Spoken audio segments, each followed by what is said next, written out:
I'm live because my subscribers have been requesting that I go live.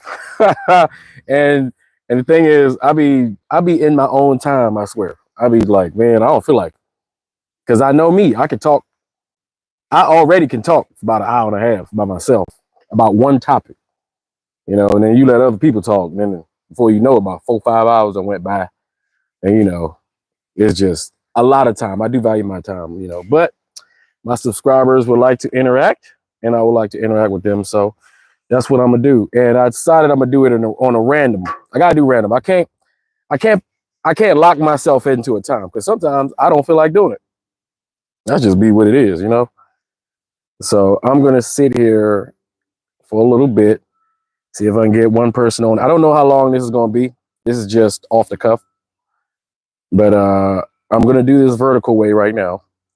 And what I want to talk about is why we don't need democracy, like Western style democracy, for African revolution. That's what I want to talk about. And then if you guys got any input, just type it in there and I would say one or two things, right? We can go back and forth. That's the whole point of going live, right? Give you guys an opportunity to interact with me. But let me lay down the baseline of what I mean, because we have our Pan-African leader, Ibrahim Ch, one of the many Pan-African leaders out here fighting against the powers, right? And I've seen a few people that got an issue with that, right? And one of them is Defiant Brandon, right? Defiant Brandon, aka used to be called Pan-African Strikes Back. Now, I used to go back and forth with him all the time because we got some fundamental differences, but I've listened to him, a few times, and I looked at his comment section to see what people were saying based off his opinion of a situation. And he's getting destroyed in his own comment section. And he's trying to reply to them. He has his own point of view. And I understand his point of view, but I believe his point of view is flawed, right? And this is why I wanted to do this video. I want to explain why I believe people like Pan-African Strike Back or Defiant Brandon, why, even though they have good intentions, like Brandon, I know a lot of people don't like Brandon because of his style and the direction he wants to go, but I have to say Brandon at least has good intentions, right? But I just believe his strategy is what's messed up. And before I keep going, let me see. Welcome to live chat. Remember, want to make sure I'm not missing anything if I see you guys talking. I barely use this thing. So if y'all type something, I'm going to see it, right? Okay. All right. So it's 5 of y'all here. Y'all listening. Okay. If y'all can't hear me, y'all let me know later, obviously. I got my little mic on and whatnot. So Brandon has a problem with Ibrahim Ch, and he's not the only one. He's not the only one. And there are some Africans that feel the same way. So he's not by himself. Brandon feels like Ibrahim Ch, because he has not held elections, that's going against democracy, which is the system at which he believes is the system that will uplift all people, right? So because Ibrahim Ch, let me see. Oh, okay, there we go. All right, so you can, okay, perfect. I can see the comment. So because he believes that Ibrahim Ch is a junta and he's a vicious dictator and he's killing a bunch of people, and he thinks it's the same repetitive cycle. Like the people who believe this way believe it's the same repetitive cycle, and we're just going to be disappointed once again. But I think that people like Brandon are missing a bigger point because they only see a small part of the map, right? And they're missing a lot of the information that goes along with this. You got to ask yourself, why did all the other coups happen? Who's the architect of the other coups, right? And what's the difference between this coup and the other coups? And that's why I say when people be like, do your research, they don't actually do their research. People like to say it. They throw around this word, I did my research. I did my research. I did my research. Now, Brandon did not do his research, okay? Because if Brandon did his research, he would never set himself up to make any video going against Ibrahim Ch as a proclaimed Pan-African, right? Now, I do believe, listen, I believe he is at heart a Pan-African. I just believe he has a terrible strategy. All right, that's it. And so I just want to make it clear that there is no controversy in Pan-Africanism, because he does try to layer it, make it sound like it's a 50-50, 40-60, like, oh, some Pan-Africans are not with it. Some Pan-Africans are with it. All Pan-Africans are with this. What up? What up? What up? What up? All Pan-Africans are with this. That's the thing. This is a 100% Pan-African action. And so the other, what do you call juntas or whatnot, right? The other coups, those were orchestrated by the white power structure in order to pit one locally marginalized group against another group who probably was, you know, discriminated against them at some point, or there's some difference that Europeans use to, you know, to wedge against. And it's the same strategy Europeans have used throughout the ages, because they use it with themselves, right?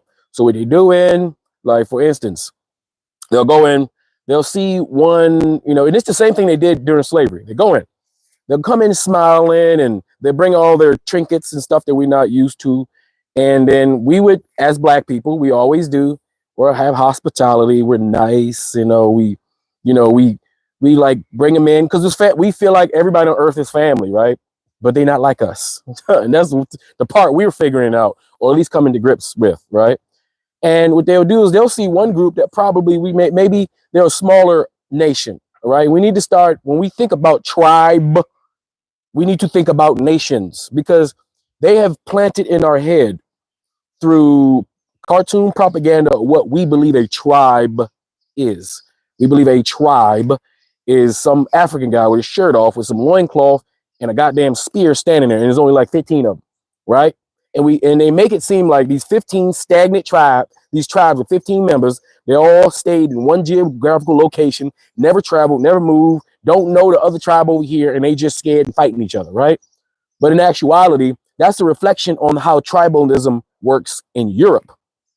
You see those barbarian Anglo-Saxons, right? They lived in small little tribes of 15, 20 in the woods, right? They didn't trust the other little tribe over there in the woods. The Romans even talked about how they were tribalistically, that they were, the word barbarian means them. They are the barbarian. That's why I always say barbarian, because that was how they were defined by the Greeks and by the Romans, right?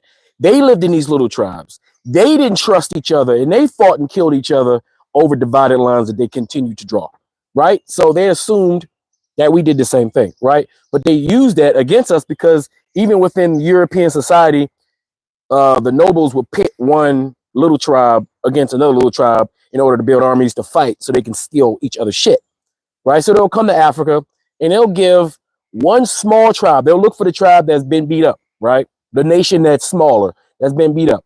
Then they'll give them guns, a lot of guns, right? And of course, the bigger one that's been dominating them, they've been using bows and arrows and javelins and other things. So then now this smaller tribe all of a sudden can whip the big tribe's ass. Then the white people go to the big tribe and like, hey man, I see y'all getting your ass whipped. You want some guns? They're like, well, goddamn, we need these goddamn guns because these motherfuckers whooping our ass, right? I say, well, what you willing to do for it? Well, give me about 70, 80, give me about 80 slaves, right? And of course, us not understanding white slavery versus our slavery, you know, we shouldn't even call that shit slaves, because they didn't think they were selling their war opposition in slavery. It was the system that corrected itself after war. It was something it was something normal, right? You know, now the method of capturing Africans was still, you know, bad, but the treatment was different. So the white people would give the big tribe the guns. So now the little tribe is getting their ass whipped by the big tribe once again. The little tribe like, God damn, y'all got anything bigger? Yeah, we got these cannons. You want these cannons? Yeah, give us about 50, you know, give us about 50 bodies. Say, all right. Because listen, when you added, war fundamentally changed when guns came along, okay? War fundamentally, it was a time when you have 30, 40 people, 30,000 on one side, 30,000 on another side, but they all wanted to live. So war wasn't as bad as it didn't go full nuclear. But when guns got involved, Bama started dying, right? Same thing happened. Now, I want to use that and bring that back to me. I'm going to get to it in a second. That's why I'm live. But let me say what I'm going to say. When remember in America, remember in the 70s, remember when we used to throw hands? All we did was throw hands.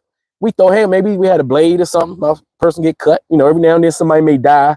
You know, and if they did, it was like, oh shit, we went too far, right? Because we was all kids. We were just fighting, right? But when them white folks threw them guns, they did the same thing. They went to the gang. They was like, hey, you know what I'm saying? Here's a box of guns. What you need? Yeah, we need these guns. And then, you know, they gave the little gang the gun, and the little gang would beat up on the big gang. And they went, hey, little big gang, get your ass whooped now, because they shooting you, because they don't want to throw hands. You want some guns? Yeah, all right. You know, just here, sell some of this powder. You know what I'm saying? Give me a cutback. They've made movies about it, right? It's the same strategy, right? And all of this is under the white system, right, that they control, right? It's all of their judiciaries, because keep in mind, these are all criminals and gangsters with official titles and uniforms, right? So under the democracy in which we live in allows Europeans, Western democracy, it allows them to formulate different departments that have certain power to do certain things, right? Clandestine organizations within the government. And so you have the CIAs and the FBIs and all these people whose job it is by charter of the democracy, right, to infiltrate who they deem as the enemy behind closed doors, which has always been us, and to sabotage us every which way from Sunday. And that's what they do. What's going on, y'all? What's up? Welcome everybody to the chat. And so the way they control it is utilizing democracy, right? Because what democracy does, it allows rich people to cycle out politicians depending on if they are beneficial to them or not. So if I'm a rich oligarch but I don't want to actually do work, because to be a politician, you got to do work, right? I don't want to do that. I just want to throw money at the problem, right? So I can get what I want. So with democracy, Western democracy says, well, I'm just going to sponsor several politicians who are in the locations in which I want to operate. And I'm going to give them all the money that I can to make sure that they have all the advertisement dollars, and they have all the, you know, all the funding, all the campaign funding for staff. And so they can metastasize their message all across whatever the state or country it is that they are running for. And in turn, I own that politician because he's my serf. You see, these politicians are serfs to the money that they bond themselves with to win, to gain favor, right? And that is the that's the democracy. See, democracy itself is a good strategy. And they stole democracy from us. You understand? That was ours. They stole that from us, right? When they saw what we were doing in Africa, they stole it, but they perverted it. You see, we had checks and balances in Africa with our democracy. We had councils of old ladies, right? Who would, and most of the time, these old ladies would not get married because they couldn't be beholden to a man, right? We venerate these women. And this is throughout Africa, right? And you guys, y'all know what I'm talking about, right? And they would be the council just in case some of these kings would get out of hand, or some of these priest kings would get out of hand. We had priest kings who had checks and balances on the secular kings, right? And they also had checks and balances on our oracles, right? Who in turn, we had like a trifecta. We had 3 equal branches of government, basically.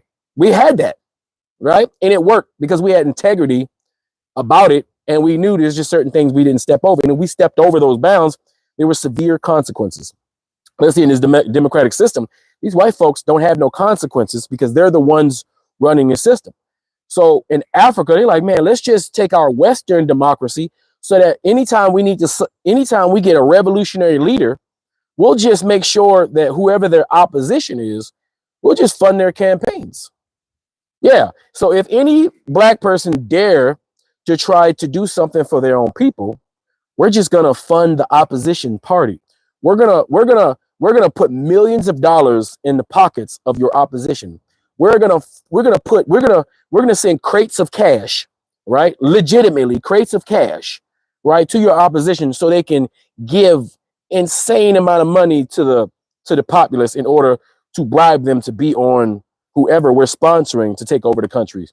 And once we get them in power, we're going to keep them in power. You see, white Western society don't got a problem with dictators when the dictator works for the white man, right? So that's why it's hypocrisy that Donald Trump, right, who wants to be a dictator, who seemingly likes dictators because he always talk about Kim Jong-un and all them other guys, right?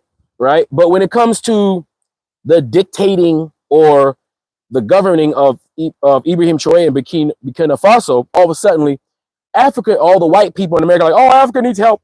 They need help from this dictator. Even though clearly the people of Africa have chosen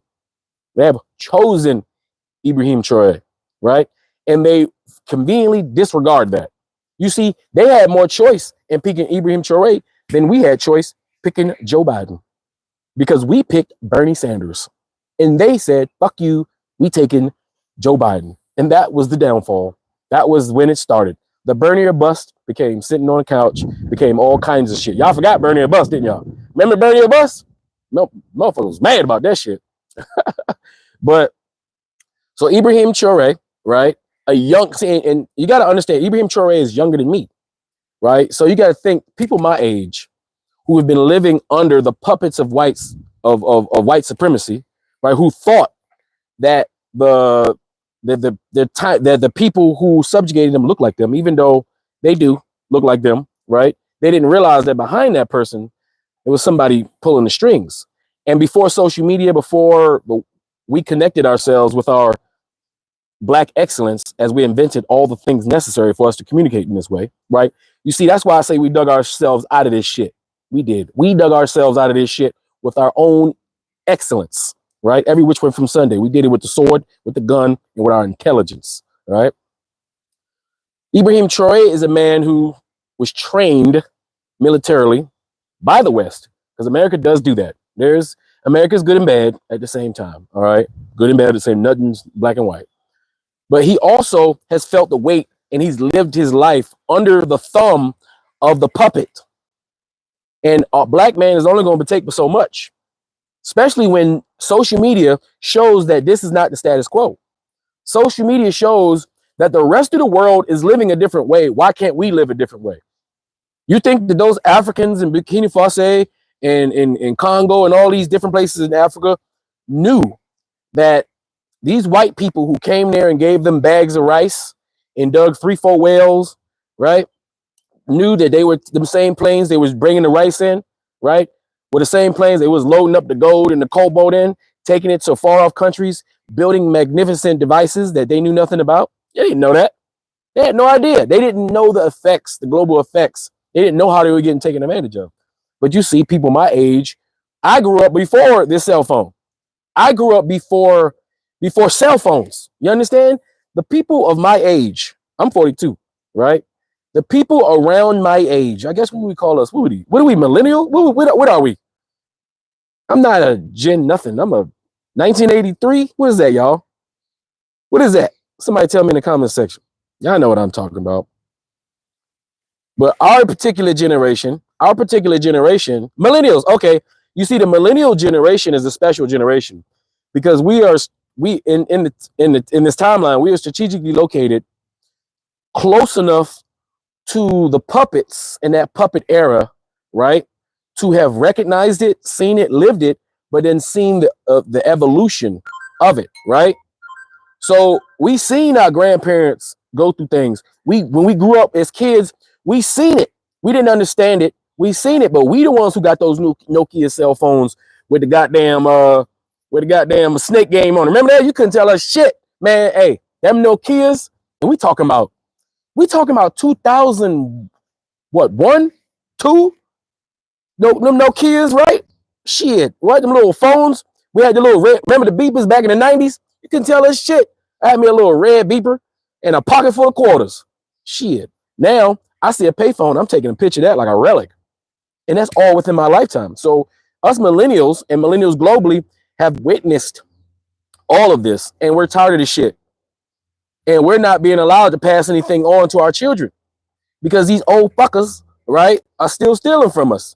You know, no offense to the old fuckers, all right, but damn old fuckers keep still. These old geezers, all right, who are just old puppets, right? And we've seen our old grandfathers and our old grandmamas suffer under these same puppets. And we realize as we got older and mature, these damn puppets are still there. Doesn't look like any democracy that they promote, that the West promotes, right? Right? Because remember, this is supposed to be a democracy. Look at Cameroon. 90-year-old goddamn supposed democratic, Western democratic backed leader, right? Got a whole French and Anglo war happening, and we don't never talk about it. The freaking they're actually well in Nigeria they told me that the Cameroonians are just Nigerians. That line is artificial. That's what I found out. I was like, what? Same people? Yeah. So the line is the only thing that divides them. And the language, which white language they speaking, is the other thing that they're killing each other over. Because it's made by design. As long as that 90-year-old, their dude been the goddamn president for 40 goddamn years, as long as he keep letting them C-130s land and get as many minerals out of the ground as possible and fly off, then they're going to allow somebody like him to stay in charge. A 90-year-old guy. See, here's the thing. Because I keep telling you, I live in PG County, right? The richest Africans live here. The richest Africans live here. All of their children, all these goddamn juntas, all of these so-called democratically elected African leaders, all their children live here. I went to school with some of them. That's the thing about it. They're rich. They ride around in their Bugattis and their Lamborghinis here in DC, flossing, right? And some of them know, they know what their daddy, they know what their mamas and daddies do, right? Stealing all of the people's money and bringing it to here so they can go out and open up clubs. They're opening up stores. A lot of these businesses, a lot of these Nigerian and these, not Nigerian ones. They legit. Them Igbos legit workers. They about their life. But a lot of these other non-Nigerian businesses are financed by the people's money of these African countries that's being stolen by the white Western world, right? So in order for us to dislodge ourselves from the system, right? The white Western system, we have to do something else.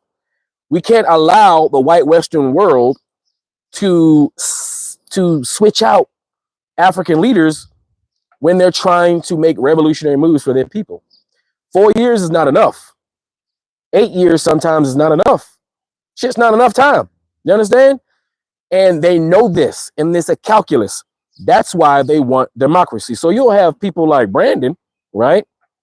Who he's just looking at it like, okay, democracy works here, right, as far as stability, and they're supposed to have a democracy over there. So why don't they do it right? Why don't they have their revolution in a democracy in the format in which white people do it? And because he's still, Brandon and black conservatives who are against Ibrahim Ch, they're under the impression that if we just do everything the right way, because they believe white is right, because they don't see any other system, because America has demonized every other system on the planet, as if, for what? We've been here, us Africans, we've been here for over 250,000 years, give or take. And we've had we've done everything. We invented it all. That's the thing about it. We invented all of it, right? So we know it works. We know democracy does work only when it's actually working, when we have checks and balances. There's no checks and balances in this, as we can see, right? As we can see, white folks don't care about the Constitution if it don't benefit them. You see how it works, right? Just like in Alabama. They don't want to give us that extra district for black representation, even though the Supreme Court said you got to do it. The Republicans, these white Republicans saying, no, we're just not going to do it, and hoping that you don't do anything to enforce it. Because the judiciary system is the only, half of the judiciary system in America is the only semblance of power that's fighting back against this White House, because Donald Trump done destroyed even our other bodies of government, right? And so they want Ibrahim Ch to hold elections. You know what happened if Ibrahim Ch hold elections? Campaign season will start. They will go find some opposition. They will give him hundreds of millions of dollars. You think Ibrahim Ch has hundreds of millions of dollars to run a campaign? No. They will give them hundreds of millions of dollars, right? And while they give the opposition hundreds of millions of dollars, they would still try to assassinate them, like they're doing now. Because the last thing they need is a young black man showing you that if you stand on your own 2 feet and you say F you to the white system, that it works. Because that's the last thing white people need.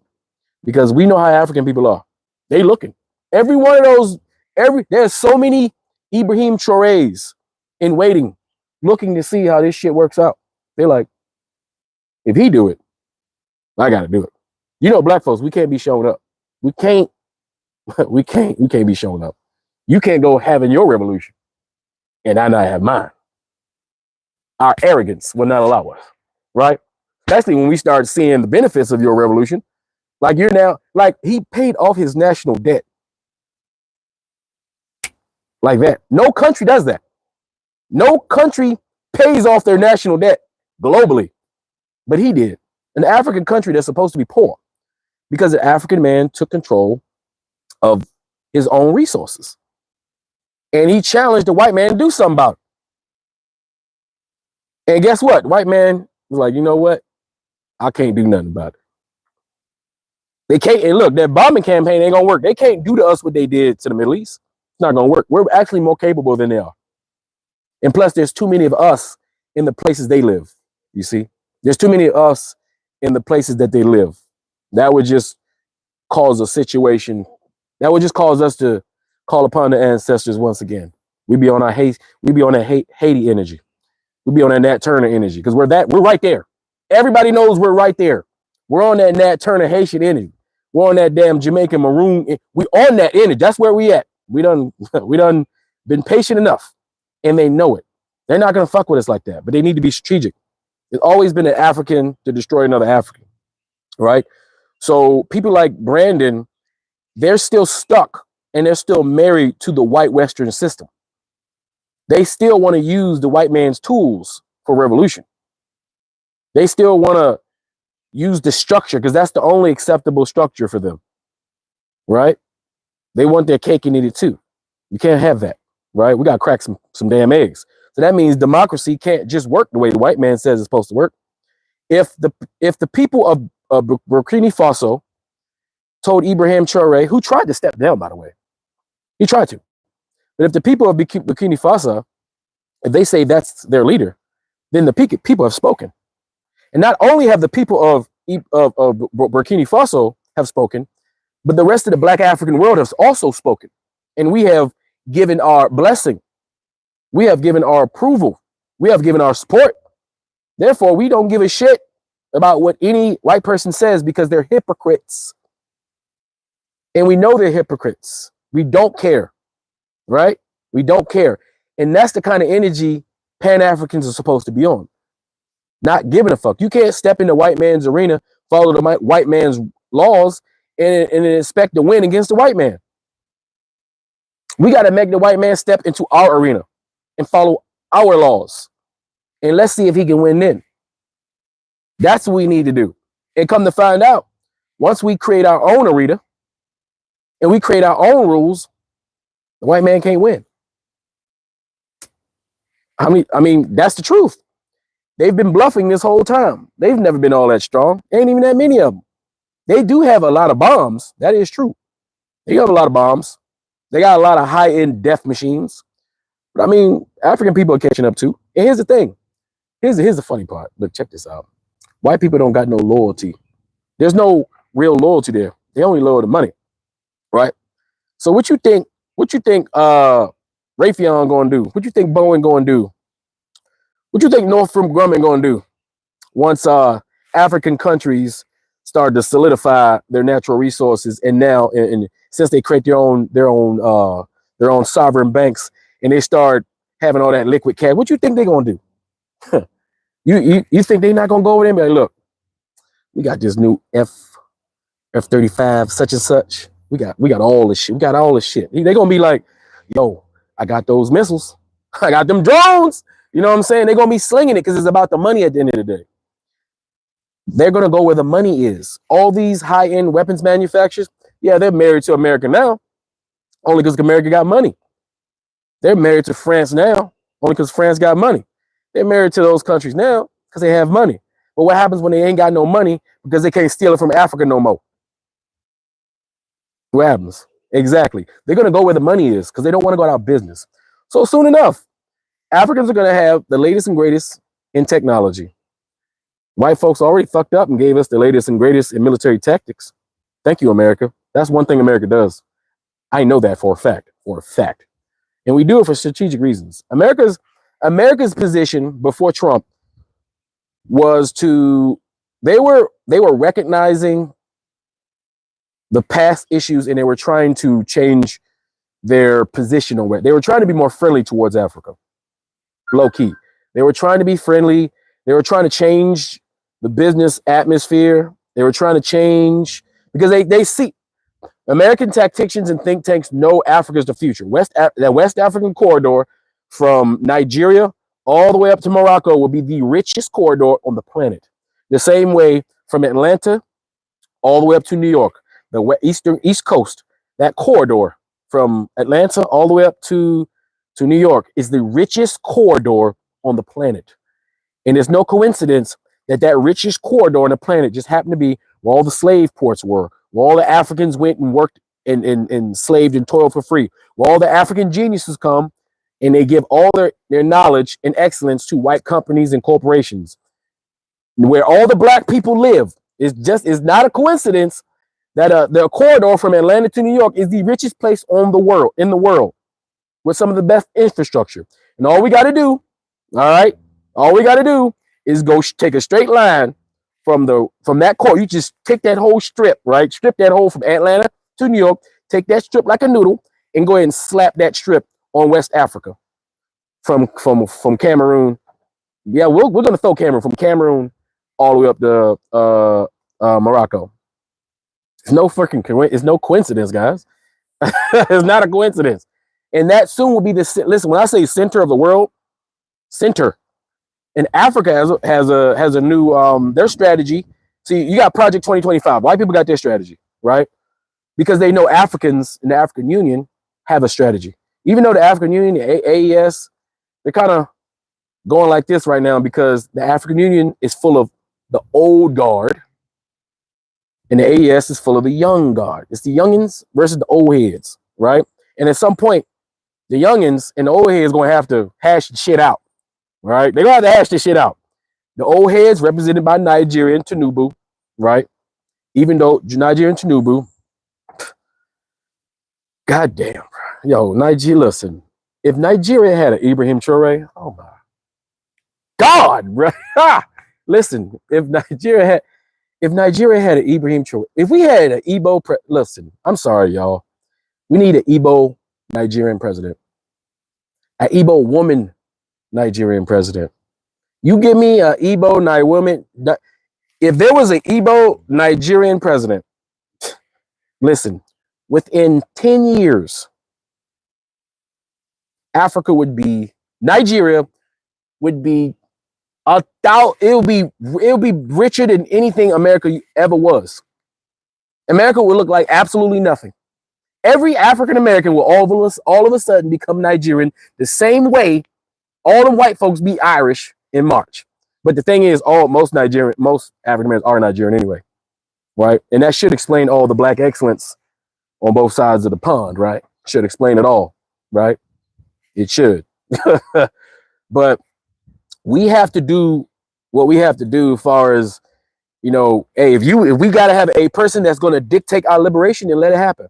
As long as the people want him to dictate our liberation, and then that's the way it should be. Just like that. Look at Rwanda. Look how long he's been there. Now we know there's just some shit going on between them and the Congo. There are internal shit that we do need to deal with. Like, I really would like Rwanda not to be terrorizing the Congo. It'd be really nice if he just stopped that shit. Yeah, right? There's got to be a different way.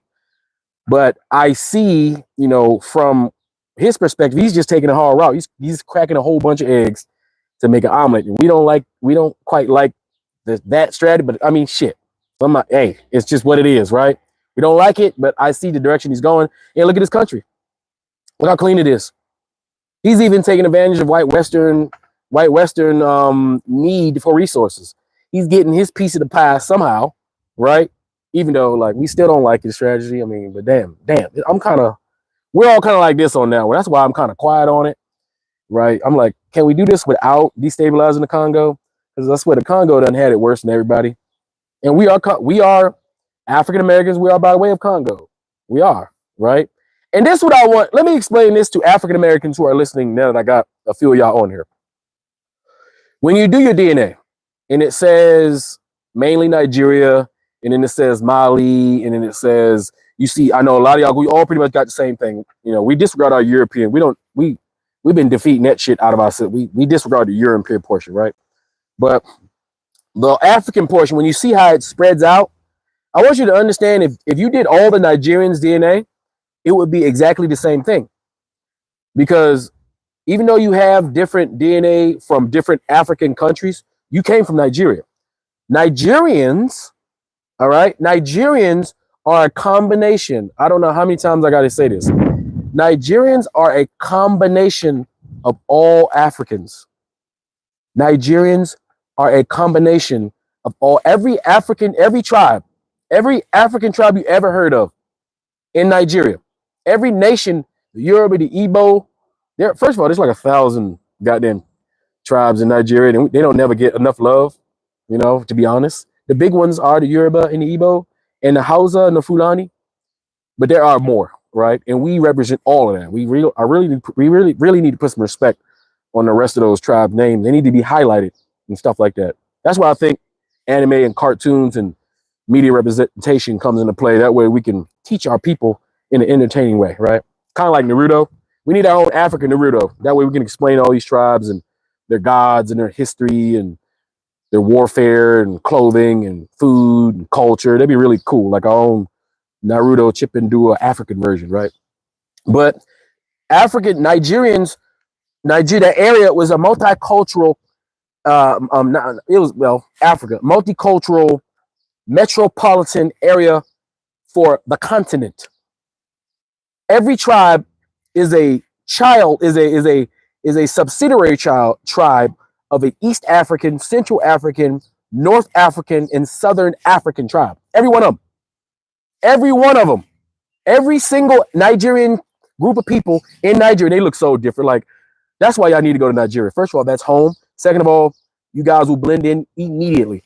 Like, if you're African American, the temperament, your attitude, everything immediately is, you can't get no more home than that, right? You would see the East African dark-skinned, tall phenotype.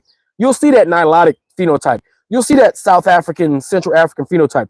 You'll see the Khoisan Bush people, Central African phenotypes. You'll see the North African thin nose. You'll see everything's in Nigeria because they all came there because it's the Fertile Crescent. It is truly the Garden of Eden. You understand? Y'all just don't understand what's happening. And Burkina Faso, Benin, Ghana, and all of those places, we just remove the line. That was just one. We don't recognize lines like the Native Americans. We don't make lines. We're just a people. We move and flow with nature, move and flow with the herd. We move and flow with the greenery, with the food, with nature. Because we know as human beings, nobody owns land. Like I own land in Nigeria, but it ain't mine. It belongs to all of us, right? And that's how we were. We weren't like white folks. They will literally go draw a square and be ready to die for it. They ready to go to war. We going to war for this square. They make a flag, right? Put some colors on that shit. I'm in this square. Who everybody in this square is better than everybody outside the square. I'm willing to die and kill for it. That's them. We like, nah, come on, move the lines. Come on over, have a meal. That's how we are. So is a difference. So white people want to control us with their mechanisms of control, which is democracy. That's what they want to do. First, they controlled us with their religion, because their religion, before they used secular mechanism, they used Christianity to control their people. That was the whole point of Christianity. When Christianity, what was called, see, here we go. What we now call Christianity, the thing that turned into Christianity is what the Romans saw when they were studying the Greeks. And they were studying the Greeks who had already studied the African. They studied the African, right? The Romans are just copying the Greeks. The Greeks were copying the Africans. All that Roman infrastructure, that's all African infrastructure.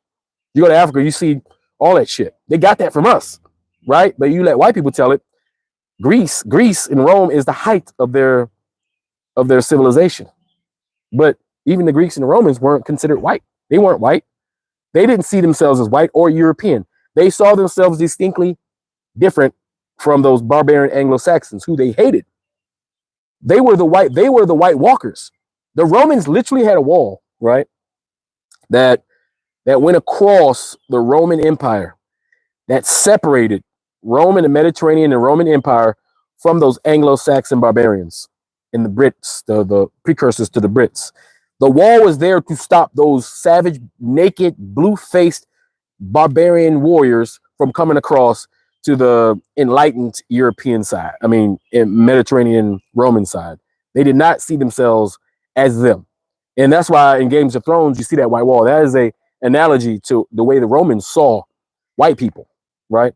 And I've been to Malta, Spain. I've been to the Mediterranean, and those people are not white. I'm telling you right now, those people are brown, man. Like I felt some kind of way that these Mediterranean, they darker than me. And last time I checked, has anybody ever seen a white olive? Because they be killing me with that olive shit. They be like, olive. They be yo, white folk, y'all be, man, I swear, y'all be trying to make shit that ain't there. I ain't never seen a white olive. I see a brown olive, black olives, and green olives. I ain't seen no green people yet, but I seen brown and black. So when you say olive, I mean, I know what an olive look like. I know y'all know what an olive look like. I eat olive, and I just ain't seen the white one. I ain't seen a light-skinned white one. I ain't seen an egg white one. All right? I ain't seen a light-skinned brown one. I see green, dark brown, and black. Period. Okay? And so I witnessed the true what Mediterranean people look like because I've been there. All right. I've seen Africa and Europe at the same time. I look to the left, I see Europe. I look to the right, I see Africa. And when you see how close it really is, you be like, oh, it makes sense. Then the water's choppy. That's why you see all the boats be tipping over. Plus, they use the wrong boats to go across. But goddamn, Spain and Africa, they're right there. They could make a bridge. You can make a bridge from Spain to Africa if they really wanted to. It'd be a pretty long bridge, but they could do it. We got the technology. We could do that shit. All right. But they don't want to do that shit. They don't want to make it easier. They don't want, it's going to happen though. It's going to happen. Eventually, we're going to do it. We're going to build that shit.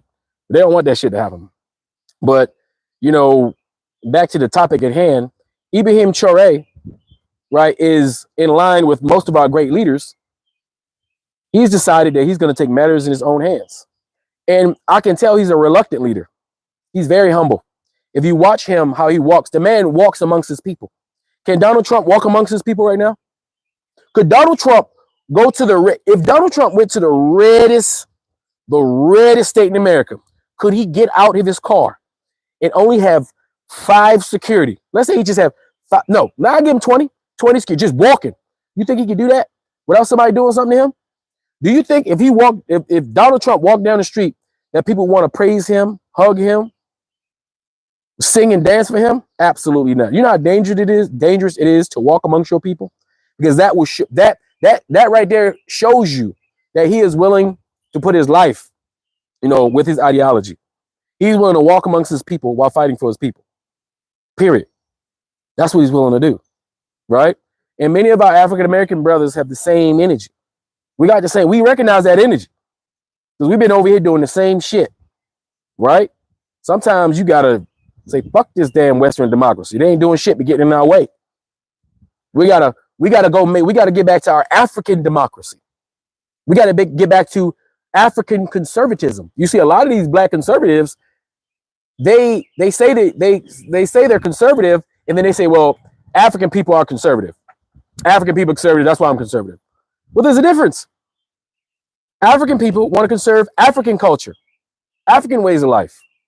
African conservatism is the polar opposite of white Western conservatism.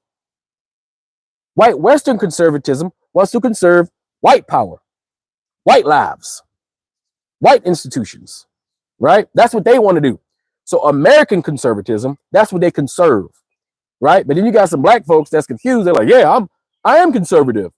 Yeah, I'm a conservative, right? No, you are, if you're a conservative African, that means you are, in Africa, you're liberal over here. You're progressive over here. A progressive is somebody that wants to progress. It's literally in the word. I don't understand what these people, like, it's in the word. If you are progressive, that means you want to progress your people forward. That's what I am. I'm a progressive. I want to progress my people forward so that we can conserve our African culture and identity and our power. Because I'm a conservative. I am a real conservative who want to progress. I'm an African conservative. I'm a Western progressive. You see how complicated it can be, right? White liberals, right? White liberals, they may be liberal, but they're still culturally conservative because they're liberal as long as they are in charge. Therefore, they're really conservatives pretending to be liberal within their own house of whiteness. But globally, the liberal is still a white conservative, right? Y'all understand what I'm saying? I got a message here. Let me see. Somebody cussing me out. Pocket watching. FB. Hey, pocket watching. What? Let me see. Let me read some of these comments. A lot of people who shake hands all night. Not Smith. I'm converting my energy to brothers and sisters all over the world that got, yeah. Oh, yeah. Yeah, well, that's what we need to do. Like FBA, right? I understand that, because I heard, what's the dude that look like me? My little brother that's on the internet now? Y'all know who he is. He wouldn't be talking shit. He be going to Britain and stuff. Yeah, he be going to England and Britain and talking shit back and forth. That's my little brother right there. I mean, he's not really my little brother, but he look like my little brother. He could be my little brother. I like him, right? But, he says something on his other things like, how come the Pan-Africans don't give any smoke to like anybody else? They only come down on African Americans when they talk shit. Well, here's the thing. As a black African American Pan-African, it's my duty to represent and police my own people when they're being ignorant, right? Because I'm the representation of my people. Me, right? I represent my people as best as I can. And I'm not going to allow an ignoramus to represent my people. So I must inform my brothers and sisters across the pond that ignorant Negro doesn't represent us. And I must show my African brothers and sisters and Caribbeans that me as an African American, I'm true to what I say as a Pan-African, and that I value them as my brothers and sisters by showing the same energy to my own people when they get out of pocket. That gives them an example that, damn, that African American, that guy's really my brother because he backed me up when that other African man was talking shit. But at the same time, y'all know me. Let an African come in my motherfucking comment section talking shit. I will blow their ass out. I do. I give the same energy. Let a Caribbean come in here talking shit.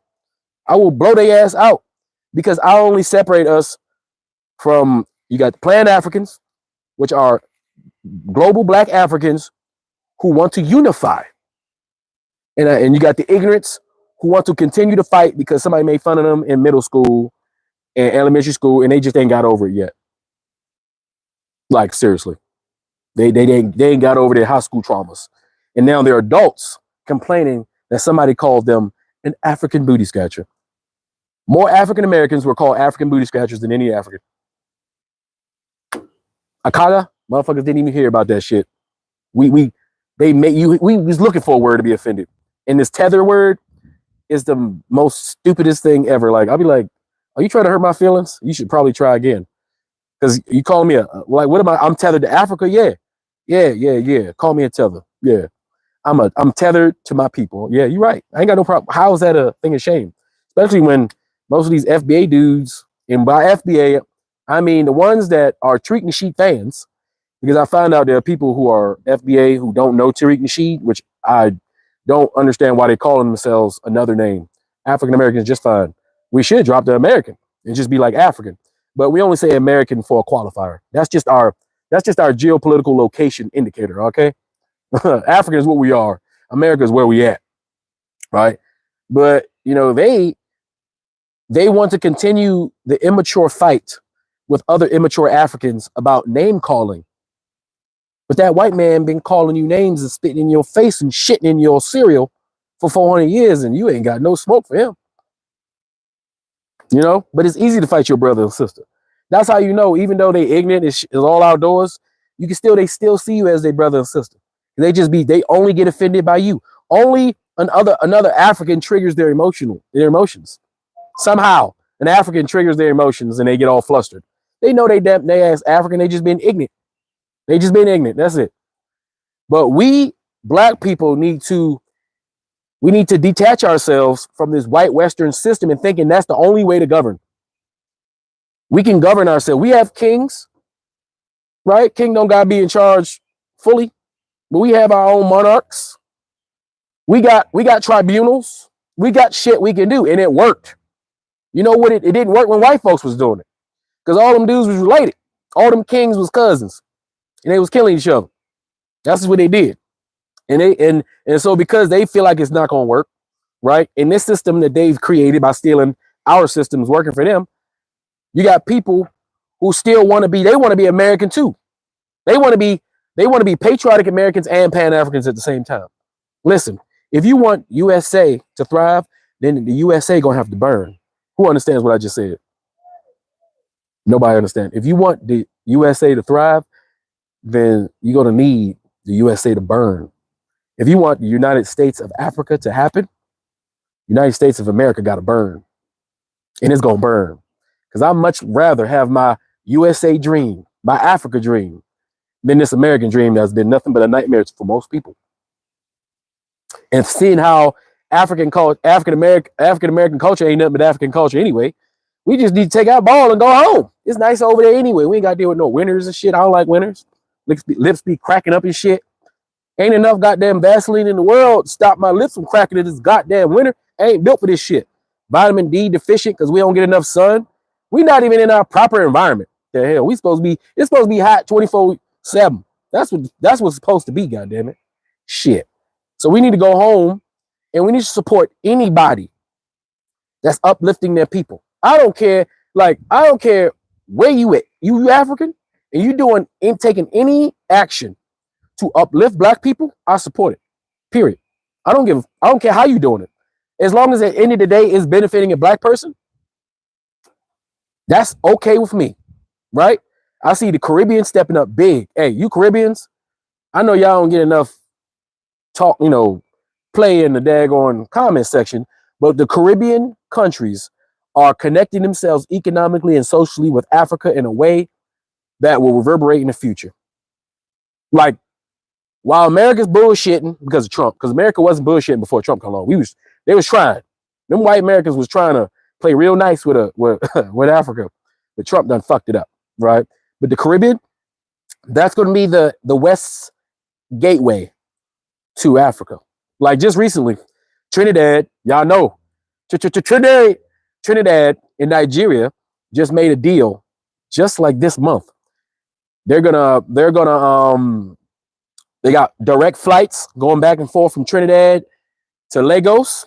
I'm hoping that I don't know what the visa situation is, but maybe Nigeria has visa on arrival.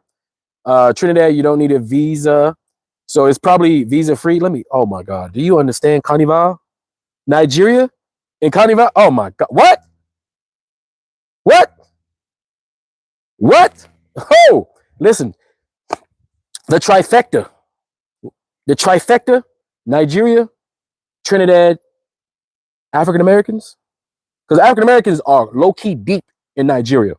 I'm the only, and I know African Americans who go to Nigeria. Some of them I know they'll be pissed at me because I'll be running my mouth too much, right? But I gotta share with my people, guys, because you got all these YouTubers. They in Tanzania, they in all these other countries, right? And you see the problems they're having. But you don't hear none of that in Nigeria, do you? Have you noticed that? You don't hear no African Americans going to Nigeria talking shit. You don't. You know why? Because they busy. It's so much opportunity there. And when you add in the Trinidadians, what? Y'all don't even understand. Nigeria has their own carnival. It used to be big, right? But then because of puppets, they didn't fund it. They didn't push it along the way it should be pushed along. People don't really know too much about it, right? But it's huge. Africans from all over Africa would come to Nigeria for a massive carnival, right? But like I said, but they're trying to revitalize it because Pan-Africanism, they don't let nobody tell you that Tinubu banned Pan-Africanism. I'm about to go to Nigeria. They ain't banned me. I'm Pan-African. I've been talking Pan-African, this and that. They very Pan-African in Nigeria.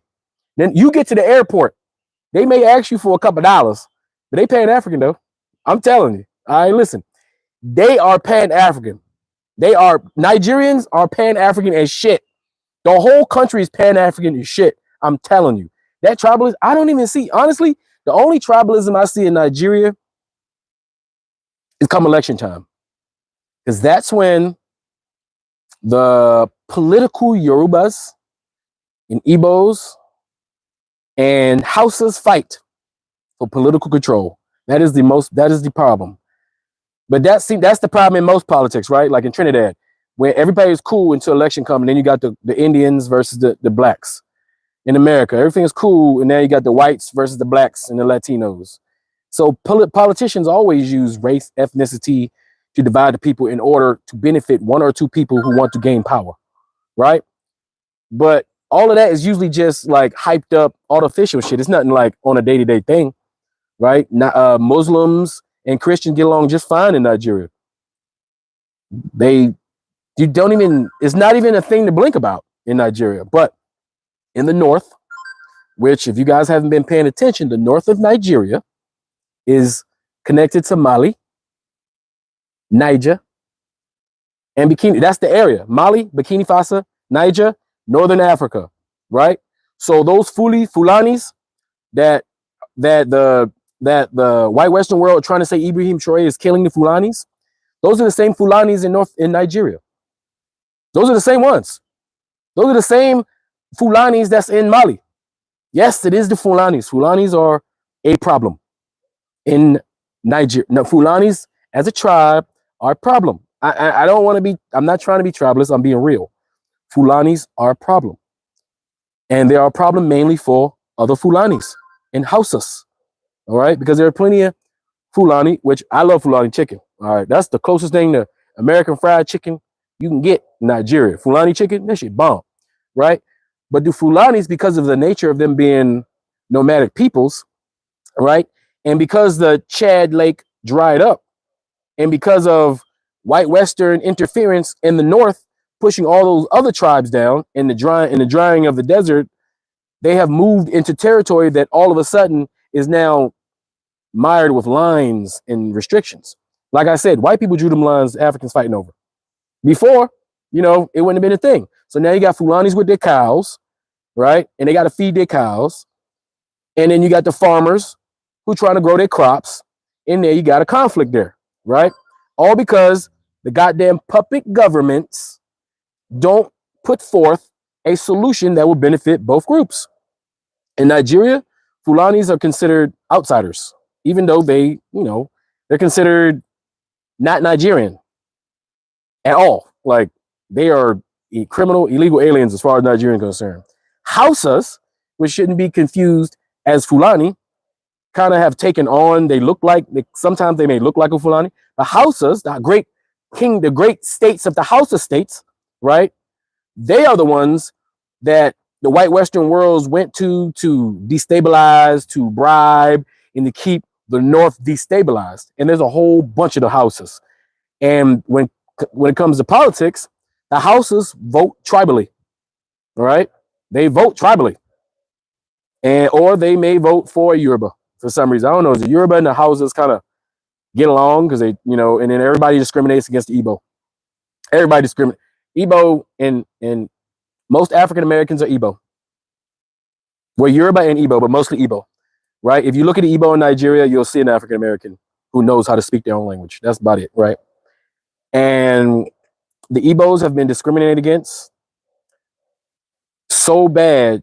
It's like, you don't want, people try not to talk about it, but it's the truth, man. The Igbos, but they are the business engine of Nigeria. The Igbos are the commerce. The Igbos are the business people. The Igbos are the Jews of Nigeria. The Igbos, listen, the Igbos will outdo any Jew. Business, The Igbo will outdo any. Like you think all these little Jewish enclaves and how they operate and they do shit. Empower some Igbos. Igbos will crush these Jews straight up. So the Igbos are the merchants. They're the ones who they're part of who would travel all over the place selling goods and products and services. They are pure, but they can fucking sell anything, anyhow, any way. That's why they need Igbo. They really need it. They really need an Igbo president. Now, Yorubas are more like agricultural farmers. They grow everything. They're not so much business people, even though they are getting into business. They do business, but they mainly do agriculture. They grow all food, right? But houses also grow food. So houses are the ones who grow a lot of food, but they do more cattle. They got more livestock up in the north. They grow stuff like that. So they're the animal, you know, they know how to produce some animals, right? They are the masters at that. Yoruba are the masters of growing any kind of food that grows out the ground. And Igbos are the masters of selling, producing, manufacturing, processing, and delivering anything with professional business and customer service, right? It's just that we got to continue and give grace to the African countries of Nigeria, to places like Burkina Faso, because remember, the Fulani are there, right? In the Yoruba, also not only in Nigeria, but there's some in Ghana, there's some in Benin is pretty much Yoruba, right? And then all these tribes are interconnected. Those tribes in Burkina Faso, they're connected with the Nigerians. Everybody's connected. Family. We got historical kingdoms. You got to think about kingdoms. Think about separate kingdoms who are being told by white people that you are all one place. That doesn't work anywhere. That's like Africa, POC. You know how they just met, white people, all POCs, right? If you ain't black, you ain't white, you're a POC. They put all human beings in one category to make it easy for them. That's what they did with us, right? They cut them up in little bite-sized pieces. Some countries shouldn't exist, like freaking what's that country? The Gambia. That shouldn't be a country. That shouldn't be a country by itself. But white people carved it up, right? And a country that small, even though it has all those resources, they don't got the manpower to defend it or to create the economic or generate the economic revenue to build its country, because you need people power, right? So all this has been done on purpose. So every conflict in Africa is because of white people. It's because of white people and their interference and them exacerbating old divisions within African culture. Now it's up to us, the millennials. You see, this is where we come in. The millennials know this now. You see, our parents didn't know that. Think about it. Even our grandparents, most of our grandparents, the millennials' grandparents, they had what, a 6th or 8th grade education? Most of humanity have not been that educated until just recently. Most white people were illiterate until a couple hundred years ago. Most white people were illiterate. Hell, most of them are illiterate now. Be honest, right? So you got to understand, now that we're coming into the information, waking up is us black folks figuring out, like, goddamn, this is why this shit's fucked up. Now let me do something about it. White folks spent a lot of time having us not understand what was going on, so we wouldn't do anything about it. But now that we know what's going on, we're going to do something about it, right? And we just need all of our organizations. The African Union, even though it's weak, it's trying. The AES is new and strong. At some point, a millennial is going to have to marry these two. These two are going to have to get along, right? And then you got the East African Federation that no one's talking about. White folks don't want that to happen. The Arabs don't want that to happen. The East African Federation, the biggest one, is going to be a humongous. The Kenya, I think it's Kenya. Tell me in the comment section. Y'all know who does that include? You got what? Kenya, Tanzania, Uganda. There's a whole bunch of them, right? But they're trying to make a federation. And all these things happen by 2006. I think was it 2026. The plan is for 2026. We're gonna have, instead of having 50-something, 54 individual countries, we're gonna have 3 or 4 major economic blocks in Africa. You want to talk about BRICS? We really don't need BRICS. China needs us. That's why they want to include every African country. They want us to be a part of that because they know what we're about to do. When ECOWA when we, get rid of all the white influence in ECOWA, maybe we need to change the name. Maybe we need to start a new organization and get rid of ECOWA since it has too many white tentacles in it, right? But the idea makes sense. When we get a new version of ECOWA, or if that's the EAS, maybe we can just say fuck ECOWA and go with EAS, that does include all of our area anyway. One economic block where people don't need visas, they can travel up and down. You give African people opportunity, they're not going to have time to be committing terrorist attacks. They're not going to be having time to raid villages and do this. They're going to be working. And let me explain to you what that is. All these remote villages, and most of the violence that happen in Africa are happening in areas that are very, very remote. Very remote. And in these remote areas, there are lots and lots and lots of minerals in the ground. But it just so happens that these minerals are owned by people who are poor.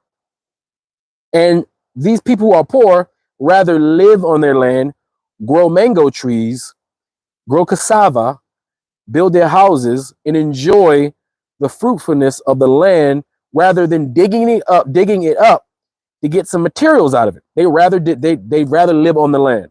And there are NGOs who have discovered that there are lots and lots and lots of gold and diamonds and everything the white Western world needs right underneath little auntie and little uncle's, compound, way remote out there. So what do? They go find one of their puppets, maybe a governor, some governor of the area. They have pull up a crate. And I mean it when I say a crate of US dollars, because, we print that shit out.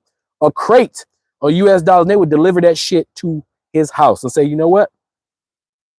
We're going to arm these rebels over here. We're going to pay them a ridiculous amount of money to go and terrorize these group of people on this particular part of the land. And all I need for you to do is to be quiet. And when you do this, we're going to terrorize the people. They're going to leave the land. They're going to move somewhere else. And then we're just going to move in under the guise of cleaning up. Maybe we'll get some UN peacekeepers, security guards there, get some private contractors there to watch the area, to corridor the area off while we dig and take the shit out the ground. That every single terrorist attack is that's what's happening. Every single one of them. And so it's up to the millennial who has to live through that, right, in Africa, that is now saying, you know what, I'm tired of this 80-year-old fucker who's riding around in Lamborghinis, his son in Washington, D.C., going to Howard University and shit. He going to the best schools with the white folks. And this while we sitting here suffering, and you allowing these thugs and gangster subhuman Arabs that they get from Libya, right? They get from Libya and to come down to terrorize other Africans. That's who you think they fighting in Burkina Faso. These are the same Arabs that when the French decided that Gaddafi, we had to get rid of Gaddafi, the French armed all of these terrorists, gave them all of these weapons, and said, go do work. We'll pay you. And that's exactly what they did. So Africa has to deal with the backdrop of the white people attacking the Arabs in the north, and then paying the Arabs to keep going down to the north to keep destabilizing shit so they can get it. Do you understand what's happening here? So democracy is not going to stop that from happening. Because if somebody were to say, I'm running so I can stop terrorism, the West be like, okay, if we let you in, you win. Okay, you got 4 years. We're going to say, when you go out on your campaigns to go fight terrorists, we're going to say we're going to tell the whole world that you killed a village full of children. We're going to tell the whole world that your government army just murdered a whole bunch of civilians. And now we're going to put sanctions on your country. We're going to make it hard for you to be able to do trade on the international market. We're going to crush your economy with sanctions. That's what America does. It's the silent killer. Why do you think Cuba and Haiti is in the situation that they're in today? Because America crushes Cuba and Haiti with sanctions and dares any Western country to do business with them. Dares them. Dares them. That's why Cuba and Haiti are in the situation that they're in. And then we come along and say, see, look how terrible they are. Look at them. They can't get themselves together. That's what they tell you. While behind closed doors, that's what do you think Bill Clinton did? While we was saying he was the first black president because he smoked weed and played the saxophone, he was fucking up our Haitian brothers and sisters. Fuck Hillary Clinton and fuck Bill Clinton. You see what I'm saying? And those were supposed to be liberals and progressives, right? Like I said, they are liberal and progressive as long as it benefits them, but they are conservative when it comes to whiteness. That's why black people, right? We as Americans, we need to have African loyalty towards our African people. You see, foundational black Americans, what are you a foundational of? America? Yeah, we built America. We are, we're the foundation because everybody's sitting on our fucking backs right now. Everybody's on our shoulders. But I don't claim this shit. America is just some shit we made on our day off because we ain't had no choice. They made us come to work on our day off. We made America. You know how many Americans we done made in this? How many great nations we done made with our eyes closed? Do you know how many great nations black people just make just because? We can do that shit anywhere we go. We don't need this. This land belongs to the Native American. Let them be great. Let them have this shit back. We got plenty of land. Or if anything, since the Native Americans can't actually come and, take the, because they've been genocided, we're going to keep the parts that we got. Let's make that shit great. Make all of our black communities great here in America. And connect all of our black communities economically and socially with every African nation, whether they are a nation state or a group or whatever. And it shouldn't matter what their political structure is, as long as it works for them and their people. That's it.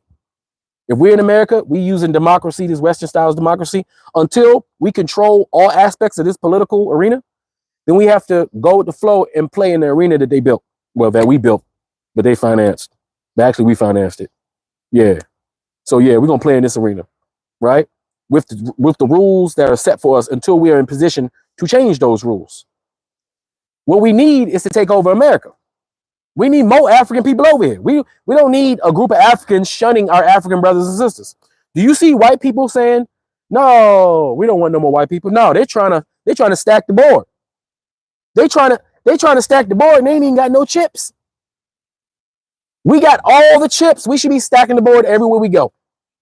We should want more Africans to come to America. Yeah, come on. And when you open your businesses, it should be in black communities. And when you looking for supplies, you should be looking for supplies in Africa. Yeah, you should be looking for supplies in the Caribbean.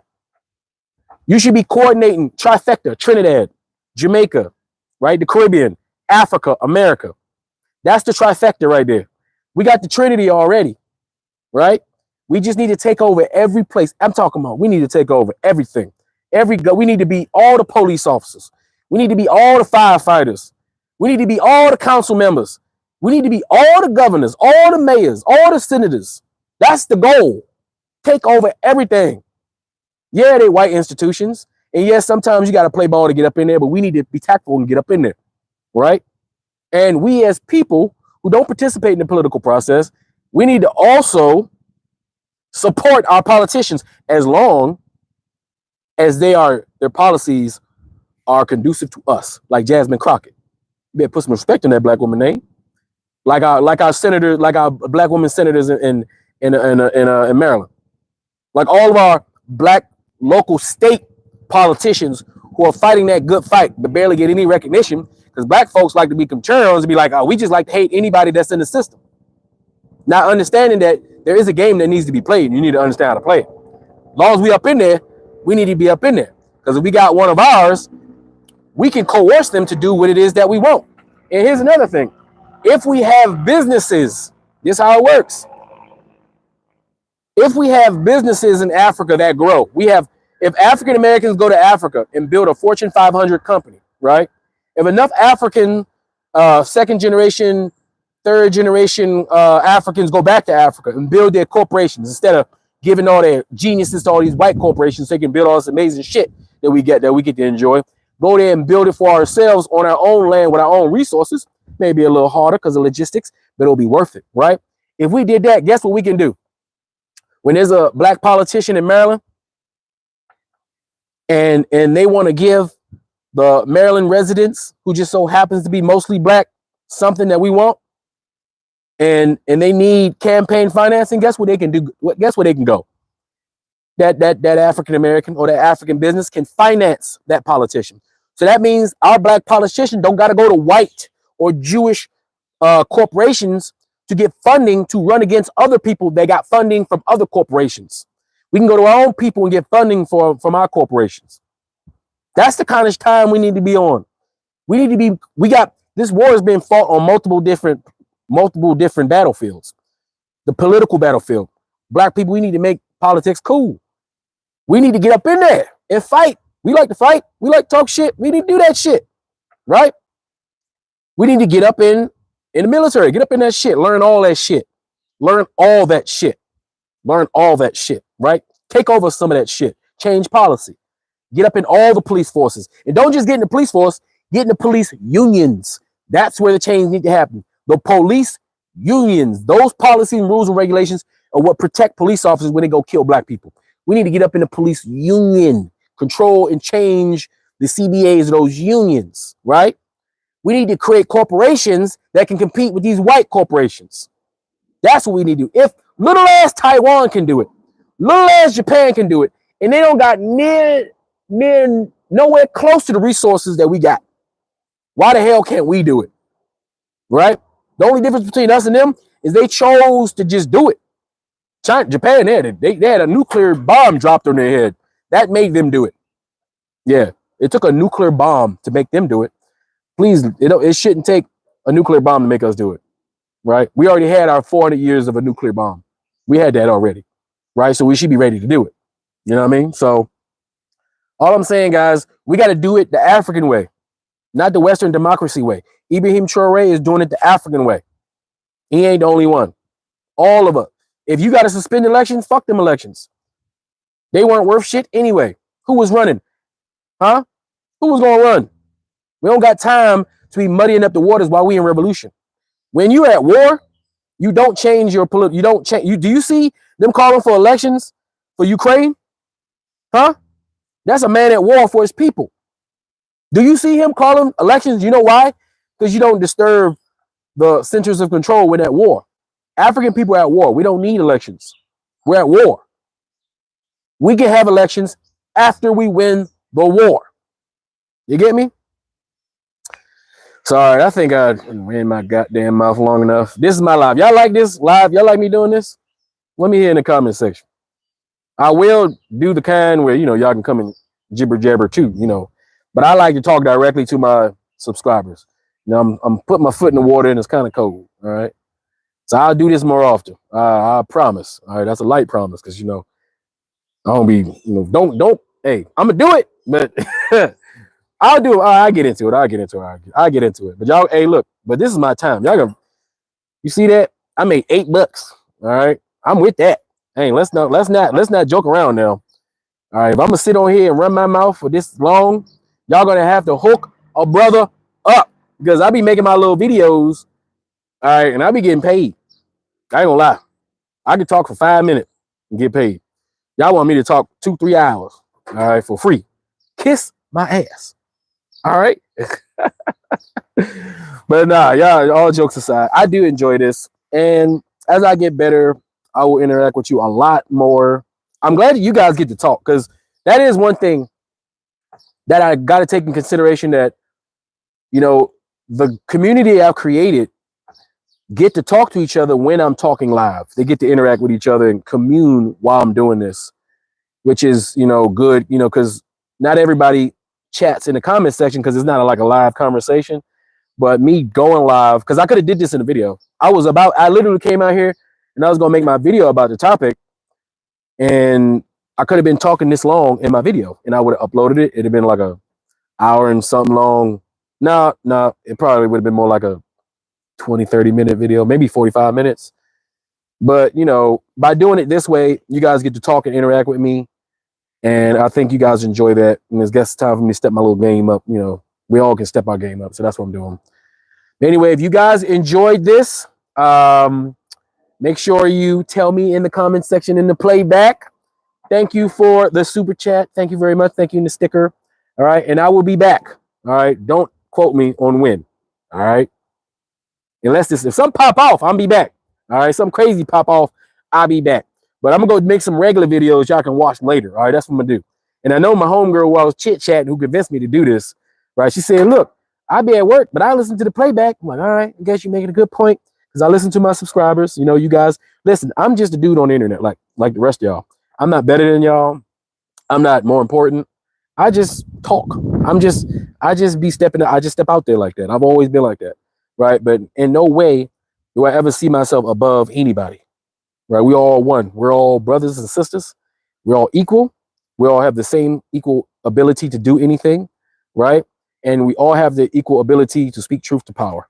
And I believe that I'm one of the only people on YouTube that's speaking for the regular common sense black person. I swear the rest of these people, they be gaslighting, they be all over the place. I'm like, come on, bro. You don't talk like that in real life.